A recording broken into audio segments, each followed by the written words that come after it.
The snow shouldn't have been there. That was the first thing Lena Voss noticed. Not the cold, not the silence, not even the bone-deep ache from 3 weeks of walking on a broken ankle that hadn't been allowed to heal properly. It was the snow. She was standing in the middle of the Ashfell Barrens, a stretch of cracked black rock and dead brush that hadn't seen precipitation in 11 recorded years, and there was snow on the ground. Not frost, not ice rime on the stone. Snow. Real snow, ankle-deep and soft. The kind that muffled the world and made everything smell like something that hadn't been invented yet. She stood at the edge of it and stared. The Exiled brand on her left shoulder, a burn mark shaped like a broken crescent moon, the mark the pack elders had pressed into her skin before they pushed her through the boundary stones, had been itching for 2 days. She'd learned to pay attention to that itch. It usually meant something old was nearby, something pack touched or pack adjacent, magic that had been sleeping a long time and was thinking about waking up. She adjusted the strap of her pack. One change of clothes, a battered canteen, a folding knife, and a photograph she couldn't look at yet, and walked forward into the snow. She did not walk cautiously. She did not draw the knife. She had learned in the Barrens that caution was expensive and she was already running low. 3 weeks had taught her a specific economy, what to spend energy on and what to let pass. Caution for real threats, movement for everything else. The Barrens had 100 ways to kill you slowly and only a few ways to do it quickly, and she had gotten very good at distinguishing between them.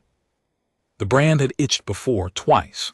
Once at the boundary of a dead pack's territory, she'd gone around, and once at a place in the rock where old binding magic had soaked into the stone so deeply it had crystallized, a dead hex from a war that ended before her grandmother was born.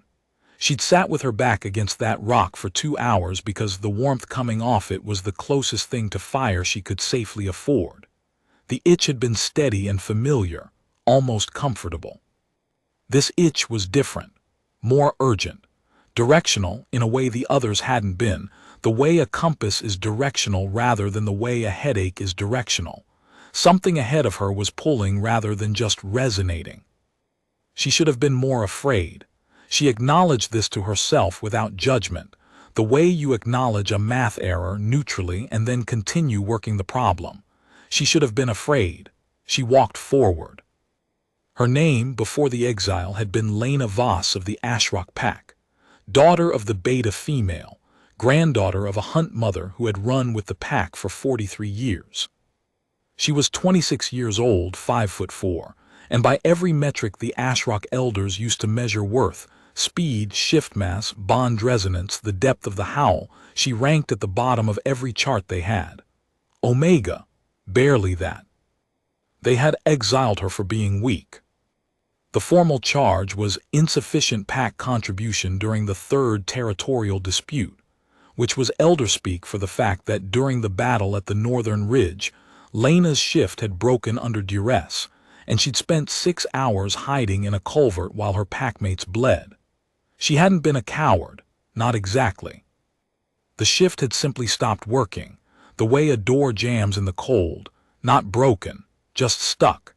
And by the time she'd clawed her way back to herself, the fighting was over and 3 wolves were dead, and the elders had a story they needed to tell, and Lena fit the shape of it too neatly to be left alone.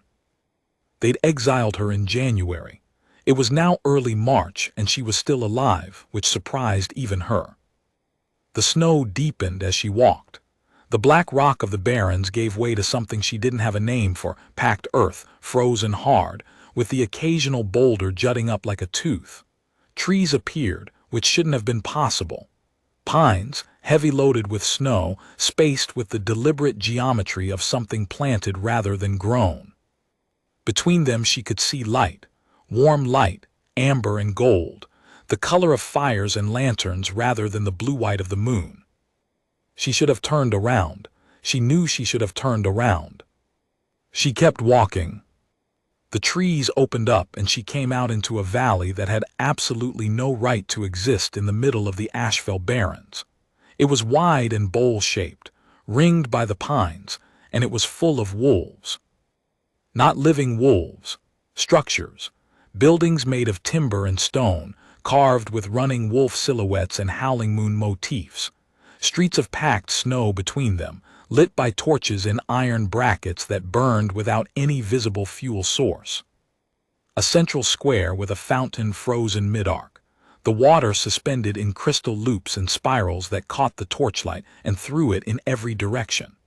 And moving through all of it, between the buildings and along the streets, and gathered in doorways and on carved wooden stoops, were people who had the particular stillness of wolves who had been in one place for a very long time. They were wearing old clothes, not vintage old, not deliberately retro, old in the way of someone who didn't know the fashion had changed, who'd bought these clothes when they were new and simply hadn't had reason to update them. Heavy wool coats with wooden buttons, knit scarves in colors that hadn't been fashionable since before Lena was born. Boots with the particular construction of a craftsman who'd learned his trade from his father, who'd learned it from his. They were all shifted to their second form, not full wolf, not human, but the in-between that pack wolves called the half-turn. Larger than human, shaped for speed and strength, but upright, hands intact.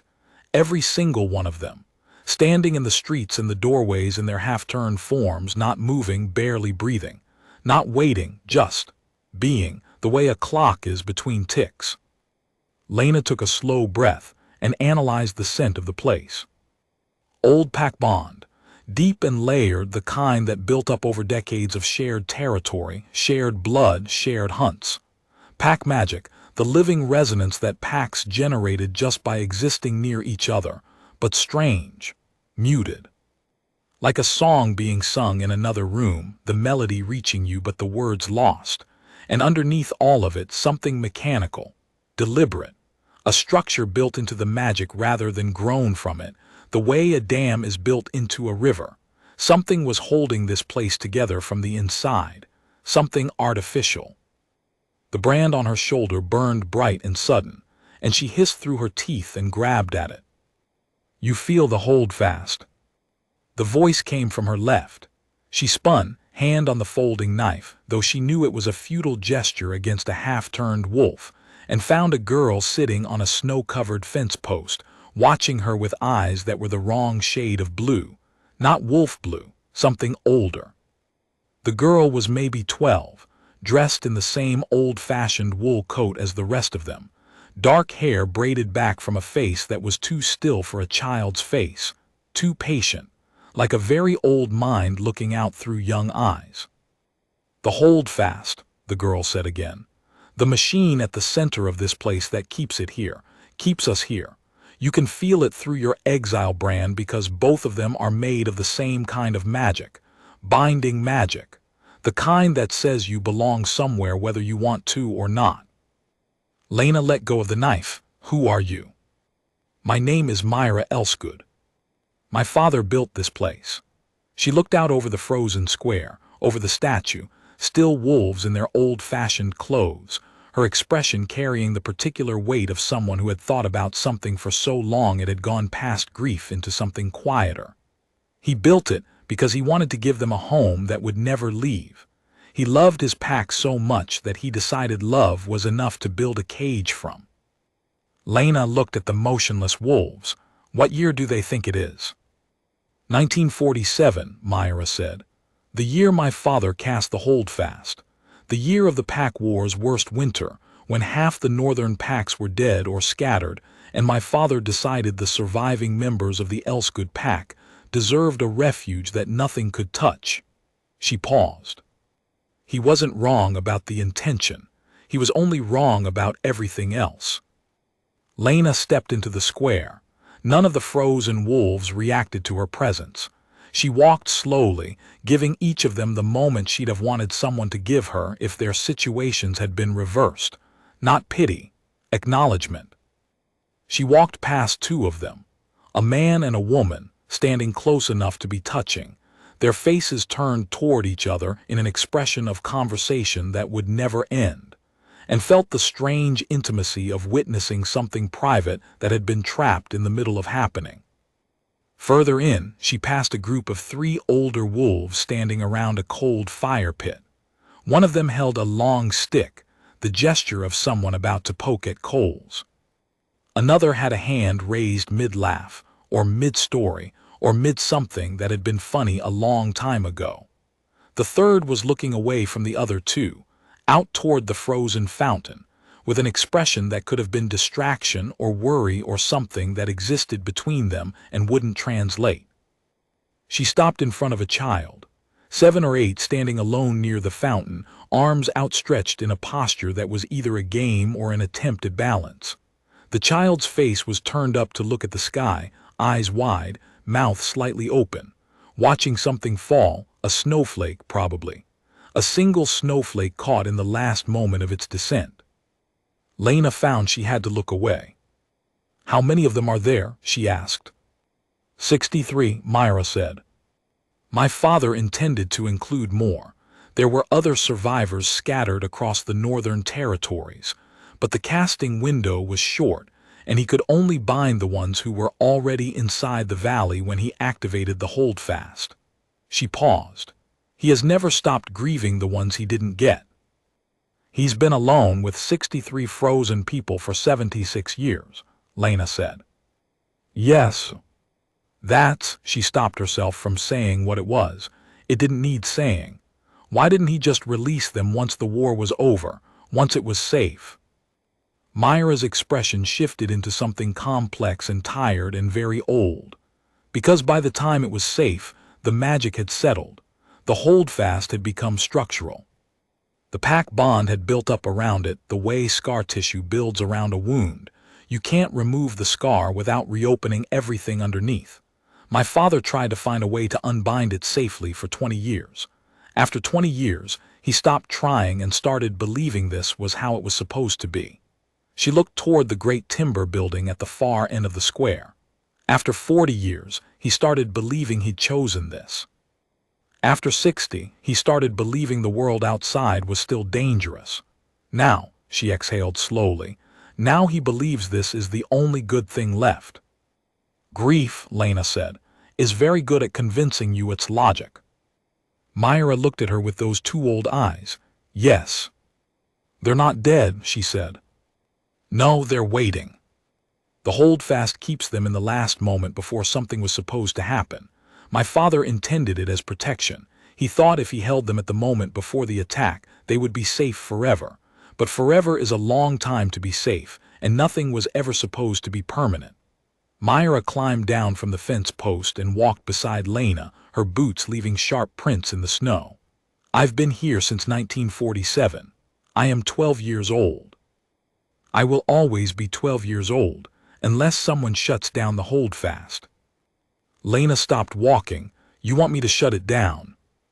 You walked here, Myra said, with the particular logic of a child who has had a long time to think through her argument. Through the barrens. Your exile brand guided you, even if you didn't know it. Binding magic calls to binding magic.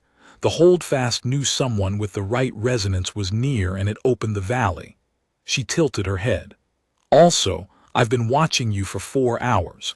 You're very stubborn for someone who is not, technically, supposed to be alive right now. Lena almost laughed. Almost. What happens if I destroy the holdfast to them? Myra was quiet for a moment. The torches crackled. Somewhere in the frozen village, a door hung open, and through it Lena could see a table set for a meal that had never been served, the food petrified into sculpture by decades of magical preservation. They go home, Myra said.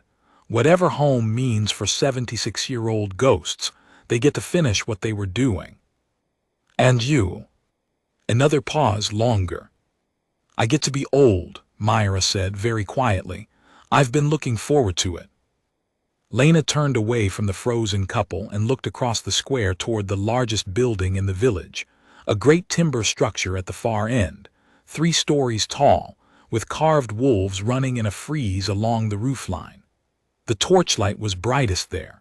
She could feel the holdfast like a pressure behind her sternum, a low-frequency hum that wasn't sound but weight. Tell me about the machine, she said. There were other things in the square. things Lena noticed on her way toward the great timber building that she filed away without stopping at, because stopping would have cost her something she couldn't afford right now.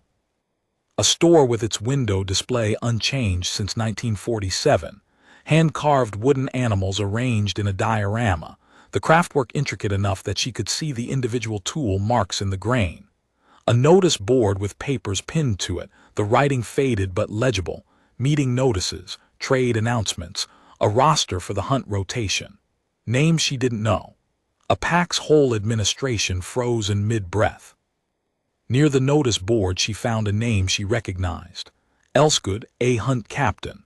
Assigned to the northeastern boundary rotation, 14th-21st November 1947.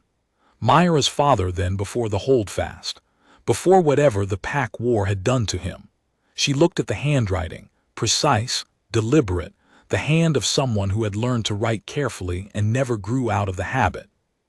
She thought about what it would take to love something enough to cage it. She thought she understood it, not as an abstraction but in her body, in the place where the exile brand lived.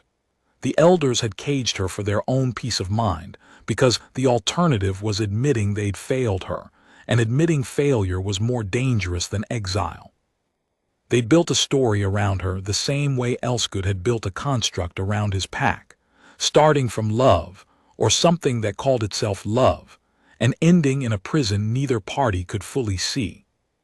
She tucked that thought away and kept moving. What Myra called the holdfast was not, technically, a machine.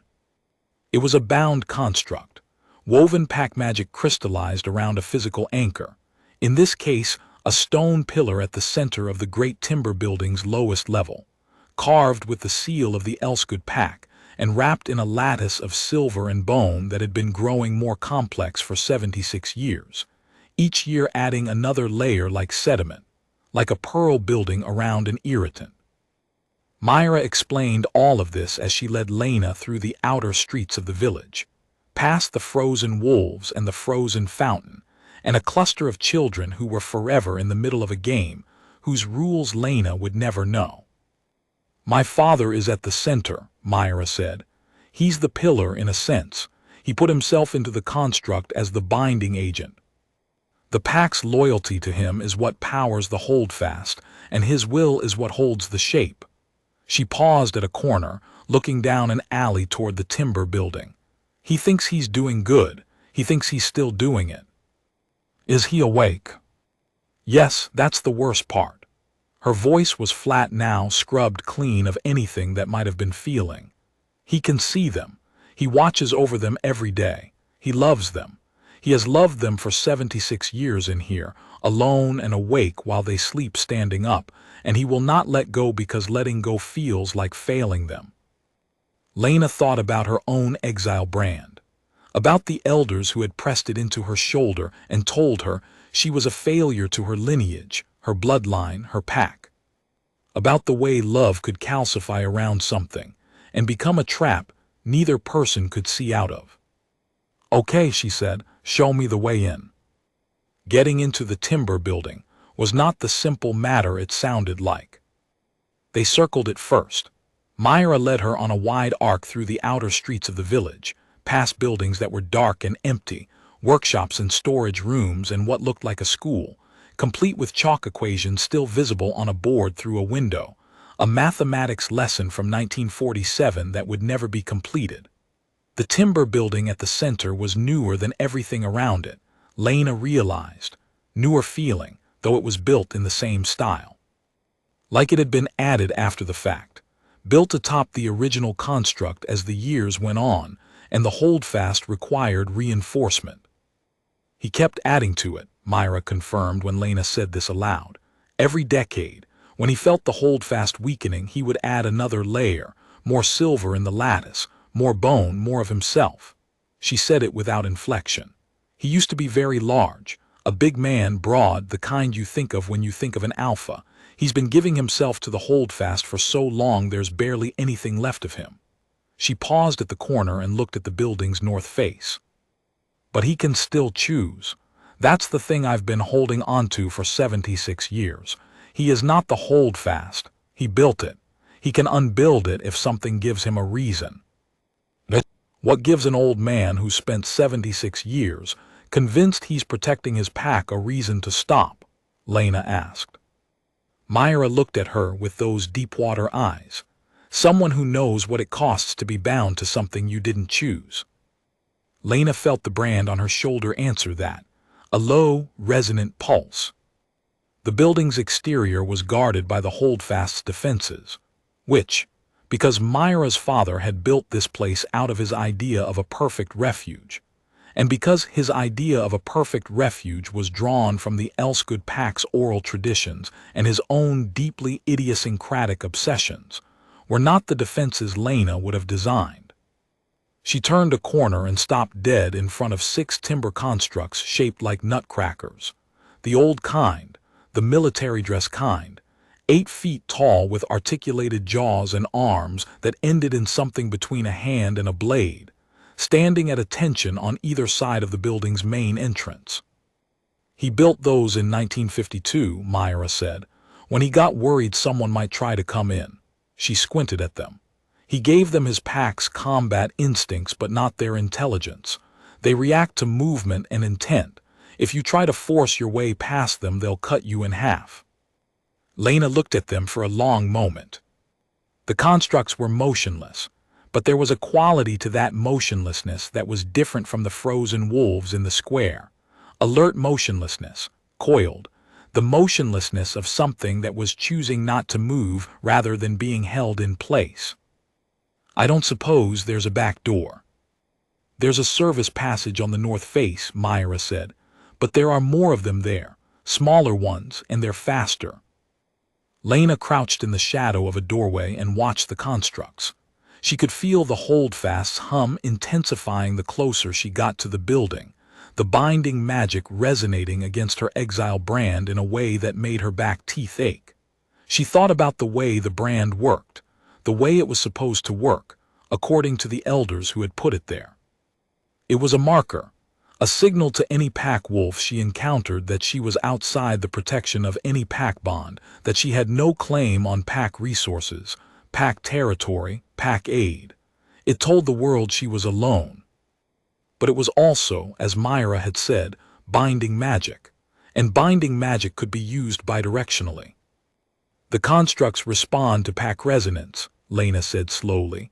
They're looking for someone with pack bond connection, someone who belongs. Yes, if you walk in their broadcasting exile resonance, they'll. I'm not going to walk in their broadcasting exile resonance. She closed her eyes and reached inward to the place where the Exile brand lived, the cold iron weight of it, the scar that had changed the frequency of her pack magic signature. She hadn't tried to work with the brand before. She'd been too angry, too hurt, too busy surviving, but anger was a fuel source like any other. She didn't try to hide the brand. She did something harder. She reached into the frequency it broadcast and she bent it, the way you bent a sound by humming against it, finding the resonance that turned discord into something usable. The Exile signal didn't disappear. It transformed into something that read to a 76-year-old construct built on the emotional architecture of a grief-stricken pack leader's idea of belonging, like someone who was lost and searching for home. She stood up and walked directly toward the front entrance. The constructs turned their heads as she approached. 8 feet of carved timber and pack magic, articulated jaws working silently as they assessed her signal.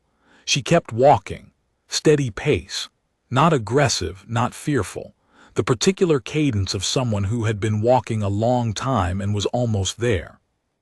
One construct lifted a hand toward her. She stopped, met its blank carved gaze, let the Exile brand resonate. The construct lowered its hand. She walked through the entrance. Myra was already inside. She knew the back passages. She'd said, the places the constructs wouldn't follow. And she materialized out of a shadow near the stairs with the particular impression of someone who had learned to navigate this building the way a fish learns to navigate a tank. I watched you do that, Myra said.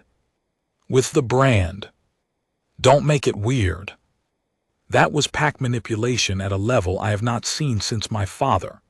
She fell into step beside Lena as they went down the stairs, descending into the below-ground level of the building. He could talk to anyone's bond, make them feel like they were home. Must run in families. Myra looked at her sideways. Is that what you were doing, calling his magic home? Lena didn't answer. The stairs ended in a wide stone chamber, and the holdfast was there. It was larger than she'd expected. The pillar stood 12 feet tall at the chamber's center, wound about with silver and bone lattice that caught the light in a way that made it hard to look at directly, like trying to look at the sun through a crystal. The pack seal at its base was carved deep and filled with something dark. Not blood, not quite, but the residue of blood over 76 years, the physical record of every year the holdfast had consumed to keep itself running. And behind the pillar, connected to it by the lattice in a way that suggested not constraint but choice, was a man. He was very old. That was the first thing. The holdfast had kept the pack frozen, but it hadn't kept him frozen. He had aged in here, every year of it, and he was somewhere beyond 90 now, bone-thin and white-haired. His eyes the deep wolf blue that Lena associated with the old lineages, the bloodlines that went back to the first packs. He was dressed in the same old-fashioned clothes as his pack, the same heavy wool, but they hung on him differently, like he'd worn them for a very long time. He was looking at Lena. "Santa didn't send you," he said. His voice was deep for such a thin chest, resonant in the way of old pack voices that had spent decades speaking into the bond. It wasn't a question, more like a notation, the way you'd write a fact in a margin. "No," Lena said. "I've been waiting for Santa," Mr. Elsgood said, which was not a sentence Lena had been prepared to parse. He seemed to recognize her confusion. "It's a metaphor. I've been waiting for something that could make this right, something that could give my pack what they deserve. Everything they were owed before the war took it." He looked up at the holdfast pillar with an expression of profound, exhausted love. "I built this for them. I want it to be perfect before they wake up." Lena looked at Myra, who looked back with an expression that said she had been having some version of this conversation for a long time. "Mr. Elsgood," Lena said, "my name is Lena Voss. I'm an exile from the Ashrock pack. I walked here through the barrens because your holdfast called to my exile brand and your daughter brought me down here." She kept her voice level, conversational, the way you talk to someone standing on a ledge. "I'm here to break the holdfast." He turned to look at her, not angry, considering. "They'll die," he said, "without the holdfast. They'll age all at once." "Or they won't," she said. "Pack bonds don't work that way. If the bond held them in stasis, the unbinding might just let them continue, pick up where they left off." She paused. "But I can't promise that. What I can promise is that keeping them in a jar because you love them is not the same as keeping them alive." The silence stretched. The holdfast hummed. The silver and bone lattice moved in slow spirals around the pillar, and Lena watched it and thought about the elders in Ashrock. The way they'd sat behind their long table and read out the formal charge in that formal voice, the voice they used for things that had been decided before the hearing started. She'd tried to explain. She'd used the word stuck. Her shift had gotten stuck, and she'd watched the eldest elder's expression close like a door because stuck wasn't in the vocabulary of pack failure narratives. You were weak or you were strong. Stuck was an excuse. Stuck was what weak people said. She hadn't told them about the months before the battle. The slow erosion of bond resonance that came from being at the bottom of a pack's hierarchy long enough that the bond began to treat you like furniture, like something connected but not contributing. The way a pack bond could attenuate, could thin, if the pack stopped including you in its functional awareness. She hadn't told them because they wouldn't have heard it, and because telling them would have felt like begging. And she had made a decision very early in her life that she would not beg for what she was owed. She told the old man. Not everything. Not the hearing, not the formal charge.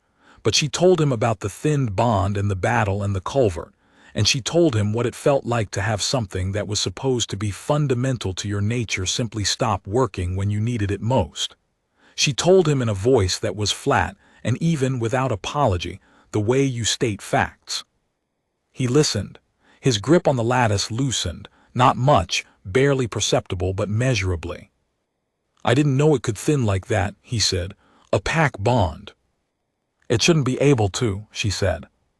"But it does, when the pack stops seeing you." She met his eyes. "Your pack sees each other. They've been seeing each other for 76 years. The bond between them is," she reached for the word, "dense, like sediment, like something that's had time to settle into itself." She paused. "They don't need the holdfast to maintain that. The bond will hold. You built something that doesn't need your infrastructure anymore. It outgrew you." He looked at the pillar, at the lattice, at 76 years of love made rigid. The silence stretched, the holdfast hummed.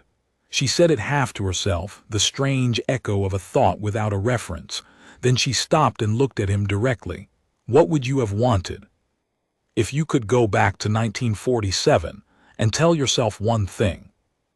He was quiet for a long time. "That they were already safe," he said finally. "That I didn't need to do any of this. That they would have survived on their own because they were strong enough." His voice was very old and very tired and absolutely certain. "I never believed they were strong enough without me." "That's not love," Lena said. "That's fear." The silence stretched again. The holdfast hummed. "I wanted it to be perfect," he said, very quietly. "Like something breaking, but breaking slowly, the way old stone breaks rather than how glass does." "Nothing perfect is alive," Lena said. "You can't have both." And then the building shook. It wasn't an earthquake. Earthquakes didn't have pack resonance signatures. Earthquakes didn't make the Exile brand on Lena's shoulder flare hot and sudden in the specific pattern she'd associated. In 3 weeks of walking, with a particular kind of howl, territorial, dominant, the full broadcast assertion of a wolf who had located something that belonged to him. Myra had gone very still. "He found you," she said. Lena didn't ask who. She already knew, the way you know something you've been trying not to think about. The bone-deep, gut-level recognition of a name she hadn't spoken since January. Cale Mordrin, Alpha King of the Northern Territories. The reason she'd ended up in front of the elders in the first place. The thing her exile was only half about. The thing no one had said out loud at the tribunal because some truths were too inconvenient for the official story. She had been Cale Mordrin's mate claimed. It was not her choice. Pack law made it very clear that an Alpha King's mate claim was binding regardless of the Omega's preference. It was old law, older than any living wolf, carved into the Pack charter at a time when the charter was written by Alpha Kings for Alpha Kings. She had refused the claim. She had run. The elders had given her a choice: accept the claim or accept the exile. She had chosen the exile, and the exile brand, and the 3 weeks of frozen nights in the Barrens. She'd thought the brand would mask her resonance from him. She'd been wrong. The building shook again, and this time there was sound with it. The deep harmonic of a howl that came through the stone, through the floor, through the bones of the timber construction around them. Not one wolf. Dozens. The Mordrin Pack's hunting cry, translated into pack resonance and aimed at the building like a battering ram.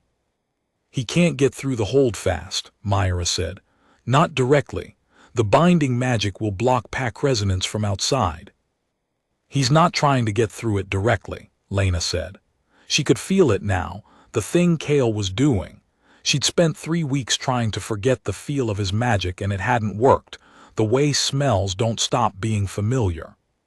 He wasn't battering the holdfast from the outside. He was calling to the wolves inside it. He was reaching into the frozen pack's bond and pulling. And the pack was stirring. Not waking, not freed, but moving, tilting in their stasis like compass needles being pulled toward a magnet. The holdfast had been built on the Elskud Pack's loyalty to their alpha. Cale was an Alpha King. The claim was too old, too fundamental, too much a part of pack physics. He was using the very love that built the holdfast as a lever to pry it open. Mr. Elsgood could feel it. She could see it in the way his grip tightened on the lattice, the old man pulling back against the pull, doing what he'd been doing for 76 years. Holding. "You need to stop him," Myra said. "I know. He's going to break the holdfast from the outside. When it breaks from the outside, without a controlled unbinding." "I know," Lena said harder. She thought fast.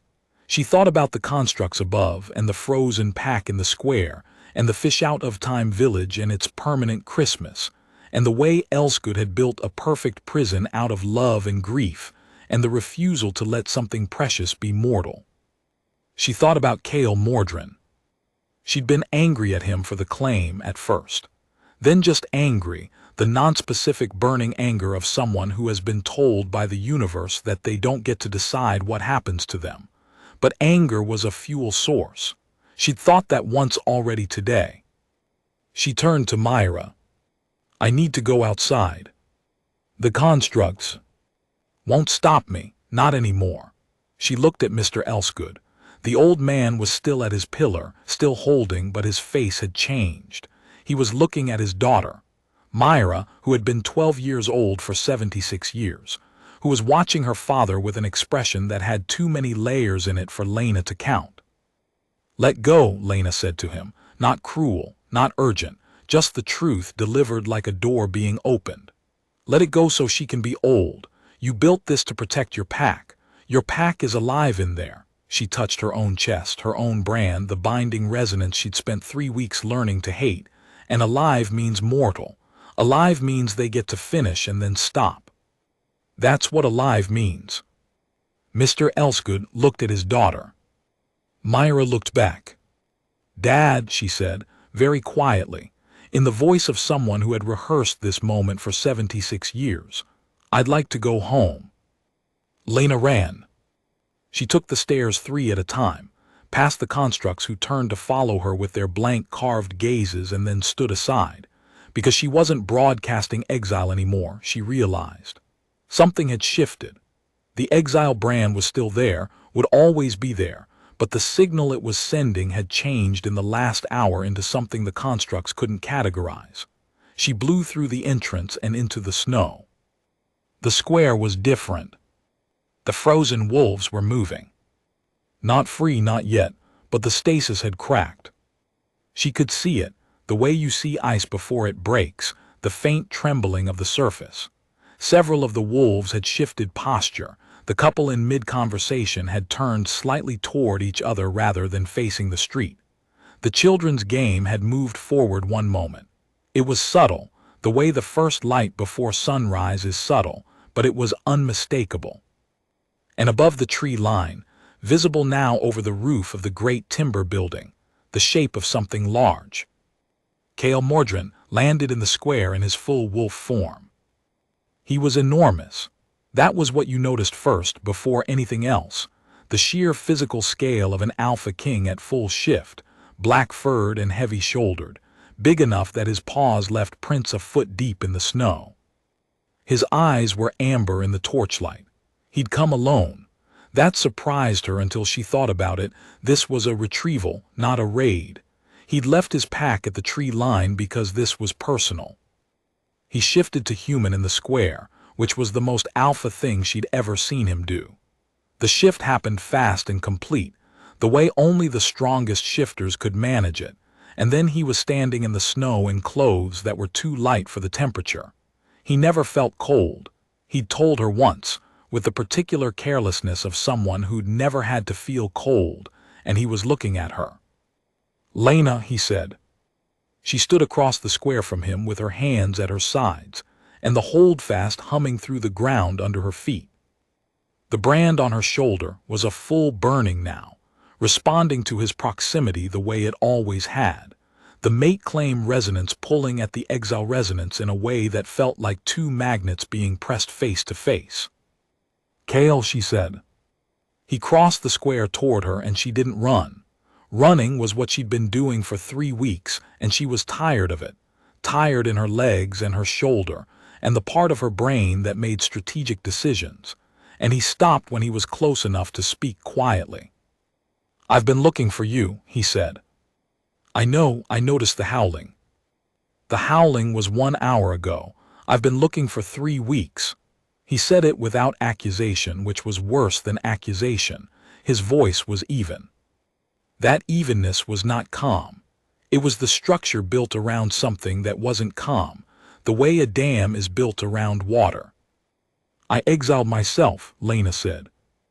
"The elders exiled you." "I chose it." He looked at her the way he always had.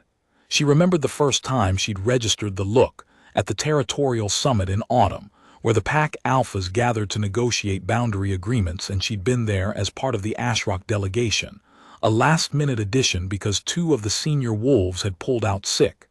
She hadn't expected to be noticed.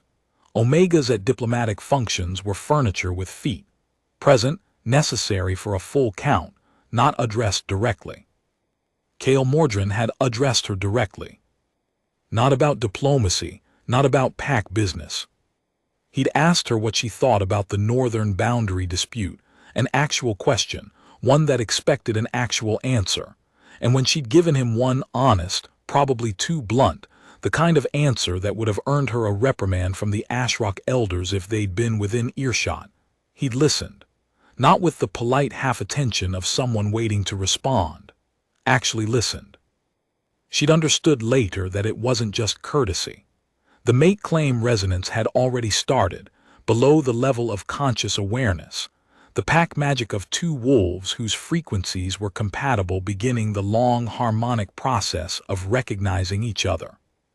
But knowing the mechanism didn't change the fact of the memory, that a man who could have ignored her entirely had chosen to hear her instead. She'd been angry about the claim anyway. The mechanism wasn't the point. The choice wasn't the point. The point was that no one had asked. He could see her working through it. She could see him watching her work through it. The slight tension around his eyes, the very controlled stillness of someone who had said what they needed to say and was now waiting for the verdict with a dignity that cost him something. His amber eyes moved over her the way they always had, not the way you look at a possession. She'd always thought it was going to feel like possession, with an alpha king. But the way you look at something you are very afraid of losing. It had never made sense to her, that look. She was an omega at the bottom of every chart they had. "I know you chose it," he said. "I have known for 3 weeks that you chose it. I've been trying to work out what I did wrong." She blinked. "You didn't," she started. "I claimed you without asking," he said. "That's what I did. Old law says I didn't need to. Old law is wrong about a lot of things." He let out a breath. "I've had 3 weeks to think about it. 3 weeks of your pack telling me they don't know where you are, and me knowing they were lying and not being able to do anything about it because raiding an allied pack's territory over a personal matter is the kind of thing that starts wars." He looked around at the frozen village, the stirring wolves, the torchlight. "And now I've followed you to a magical Christmas village from 1947, and I think the universe is trying to make a point." Lena stared at him. "You destroyed a diplomatic agreement and crossed 3 territorial boundaries," she said. "For me." "Yes. I'm an omega."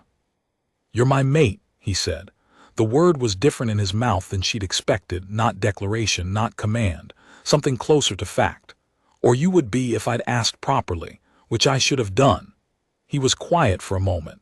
"I'm asking now, which I understand is very late and poorly timed given the situation, but I've found that the right moment is usually a lie you tell yourself to avoid doing the hard thing."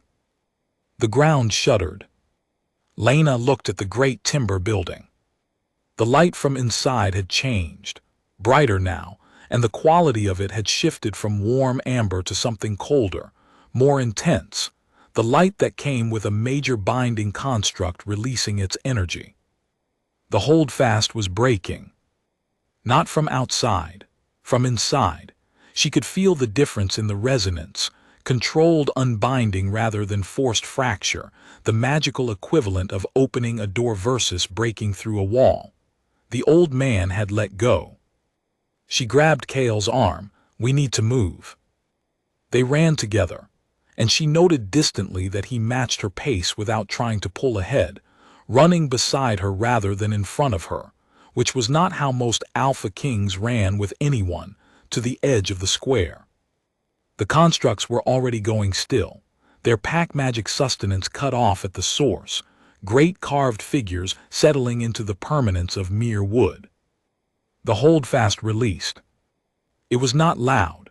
She'd expected loud.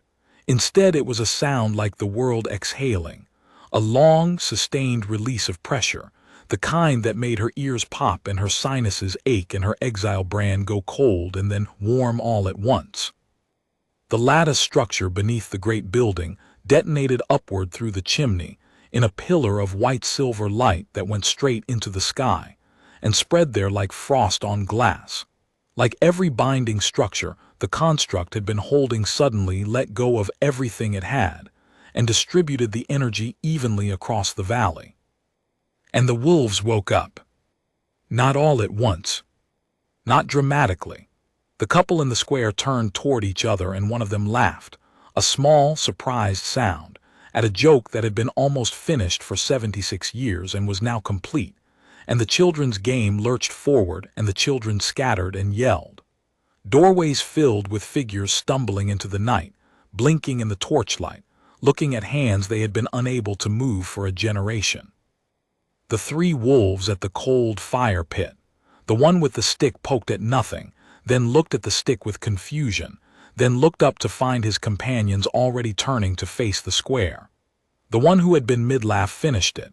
A second later, slightly confused, the way you finish a laugh when you've forgotten the joke.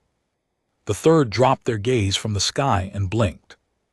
The child at the fountain brought her arms down slowly and looked at where the snowflake had been. Then she looked up again, searching for another one, and there were several, real snow, ordinary snow, the kind the valley would receive now that it was no longer held outside of time, and she laughed, a child's laugh, bright and unself-conscious, and ran to catch them. Lena pressed her back against the tree line and watched it all happen.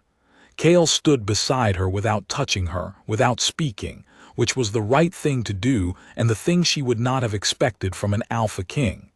He understood that this wasn't his moment. He let it be hers.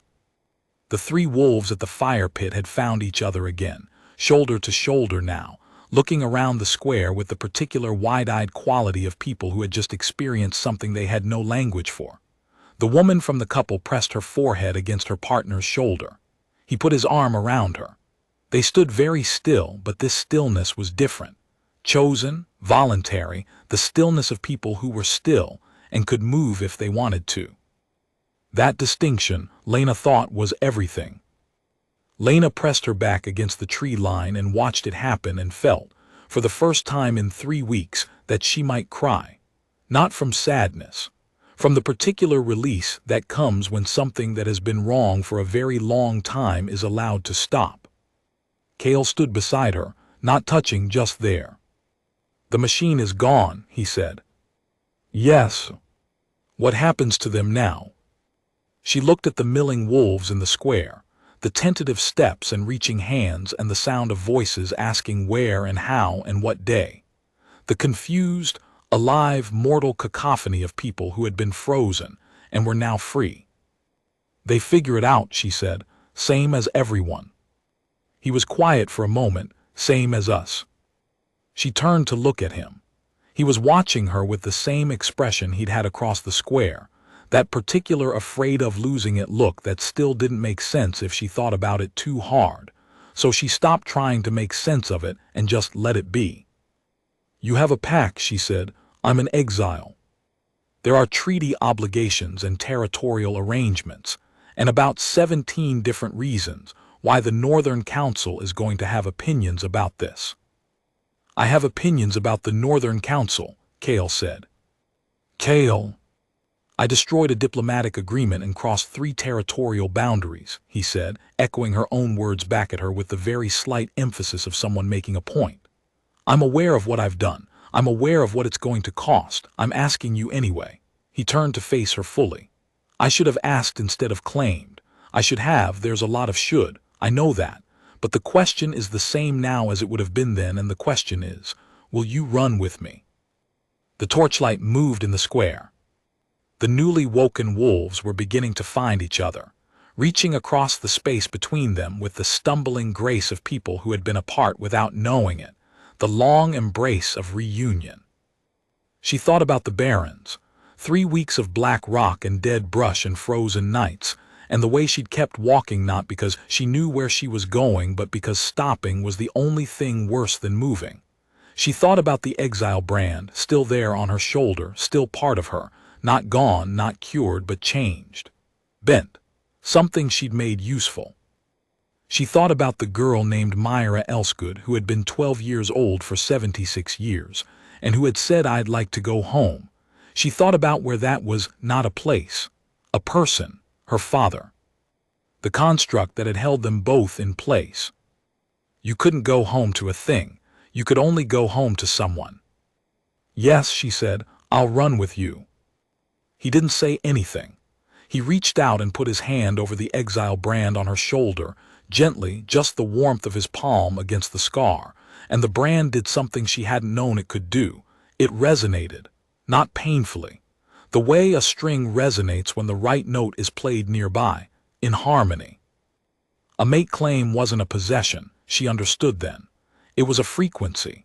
2 wolves broadcasting at the same pitch, the bond finding its shape between them. It didn't override who you were. It didn't replace the brand or erase the exile or fix the thing that had broken her shift at the northern ridge and left 3 people dead. None of that was fixable. None of it needed to be fixed exactly. It just needed to run alongside her rather than chase her. She covered his hand with hers. In the square, the frozen pack finished waking up. The torches burned steadily in their brackets. The children had found each other, and the game had resumed, with a loose and joyous rule abandonment that comes from being given back something you forgot you missed. The fountain in the center of the square wasn't frozen anymore. The released holdfast energy had melted it clean through, and water ran again in its spiral loops, dark and clear and cold, catching the torchlight in a way that looked, from a certain angle, like every direction at once. Lena became aware of Myra standing nearby, not the 12-year-old Myra. Someone else, an old woman, moving carefully in the snow, the kind of old that came with weight and experience and the slow-burning satisfaction of having made it all the way through something. She had Myra's eyes, the same too-old quality, but earned now rather than imposed. She was looking at the square. "He let go," Lena said. "Yes," the old woman said. "He's gone now, but he got to see them wake up." She turned to look at Lena, and there was nothing sad in the look, or very little sad, or the kind of sad that lives next to gratitude so long it becomes hard to tell apart. He got to see that he hadn't failed them. "He hadn't," Lena said. "No. He just loved them the wrong way for a long time." She looked around the valley one more time, the woken wolves, the running water, the great timber building now dark and quiet where it had burned with holdfast light. That's the thing about love. You can be completely wrong about how to use it and still have it mean something. She walked away into the crowd of her pack's grandchildren and disappeared. Cale was watching Lena with his head tilted. "I feel like I missed context." "You did, I'll explain later. We have a long walk out of the barrens." "Yes, we do." She looked at his pack at the tree line. She could feel them there, a dozen wolves keeping the patient distance of people who had followed an alpha king into a crisis and trusted him to come back. She thought about what it meant that they'd followed him here, what it said about the kind of alpha he was. Are they going to accept me, your pack? He considered this seriously, which she appreciated. Some of them immediately, some of them will need time, all of them will have opinions. He paused. You have a reputation for stubbornness. I'm an exile who walked 3 weeks through the barrens and then broke an 80-year magical construct on her first day on the job. That's not stubbornness. That's efficiency. He made a sound that she realized with something like surprise was a laugh. A real one. She hadn't heard him laugh before. The Alpha King's laugh was a slightly rusty thing, like a door that didn't get opened enough, but it was warm underneath. "Efficiency," he said. "I'll put that in the file."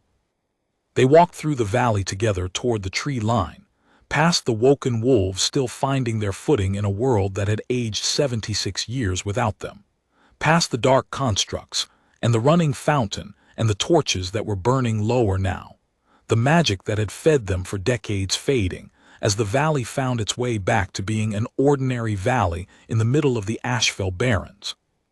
The pines smelled like pine. The snow was cold under her boots. Her ankle still hurt, which was going to need to be addressed, and she was going to have approximately 900 conversations she didn't want to have about pack politics and exile status, and the Northern Council's position on mate claims outside standard bonding protocol. She was, for the first time since January, completely fine with this. She thought about the Ashrock elders who had pressed the exile brand into her shoulder and believed they were discarding something. She thought about what they'd actually done. Handed her 3 weeks in the Barrens, which had taught her to read binding magic by feel. Handed her a brand that resonated at the frequency of longing and loss. Handed her a reason to walk forward through a snowfield that should not have existed. They had tried to throw her away, and instead they had aimed her, with the precision of people who had no idea what they were doing. She was going to have to deal with them eventually. With the official exile status, with the charter provisions, with the whole enormous diplomatic machinery of the Northern Council, and what it meant for a mate claim to be recognized when one party was branded exile, and the other was Alpha King of 3 territories. It was going to be the kind of complication that lived on your desk for 6 months. She was already preparing arguments. She realized, almost looking forward to it. Kale's pack emerged from the tree line as they approached, 12 wolves of various ages and coloring who looked at Lena with the various expressions of people who had been waiting a long time for something they'd heard about but never seen. There were a few who radiated the particular wariness of people who had heard good things about someone and were not yet convinced the reality would match. There were several who were radiating intense but professional neutrality, the expression of wolves who had decided to reserve judgment and were doing so loudly. One older wolf, broad-shouldered, gray-streaked, with the kind of face that had done a lot of things and felt things about most of them, looked at her with an assessment that went on for 4 full seconds and then gave a single short nod, which she understood instinctively to mean something like "you'll do." One of them, a young woman with the pack's amber eyes, was grinning. "She's shorter than you said," the young woman told Kale. "I didn't say anything about height."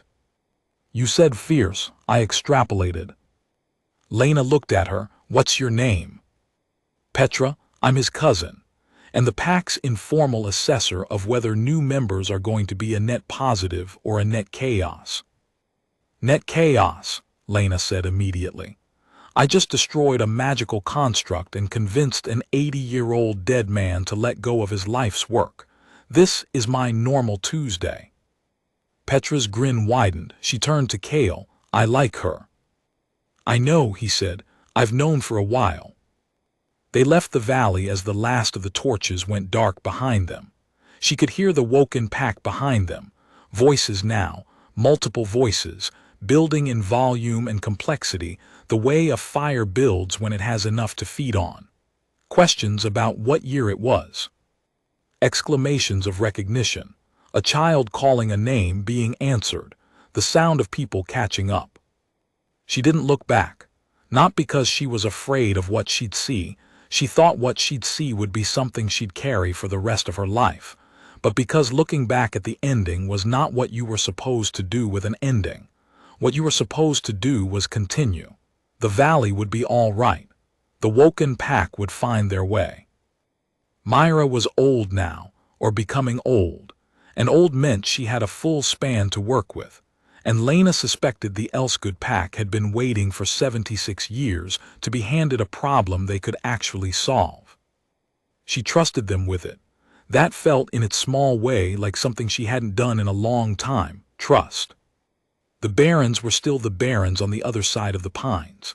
Black rock and dead brush, the stars very bright overhead, the cold coming in across the flat land with nothing to break it. But 12 wolves walked beside her, and the snow from the valley was melting on her boots and leaving cold water prints on the rock as she walked, and her exile brand had gone quiet against her skin. Not gone, not erased, but resting. She hummed something, low and formless. Not a song exactly, just a sound, and after a moment Cale glanced at her. "What is that?" "Something my mother used to sing," she said. "She would hum it when we went out at night, said it kept the dark from feeling empty." He listened as she hummed it again. After a beat, Petra joined in, picking up the melody with the ease of someone who'd learned to carry a tune the way pack wolves learn to carry everything, together, because everything was lighter that way. Then another voice, then another. By the time they reached the far edge of the barrens, 12 wolves and 1 exile were humming the same song, the sound of it rising into the cold night air and holding together, which was not magic and was not a bond construct, and was not any kind of old law or ancient charter. It was just the simplest thing in the world, wolves, choosing the same sound, choosing it together, and it was, in every way that counted, more than enough. The stars burned over the Asheville barrens. The song kept going. Lena Voss walked out of her exile and into whatever came next, and the sound of it followed her all the way to the horizon.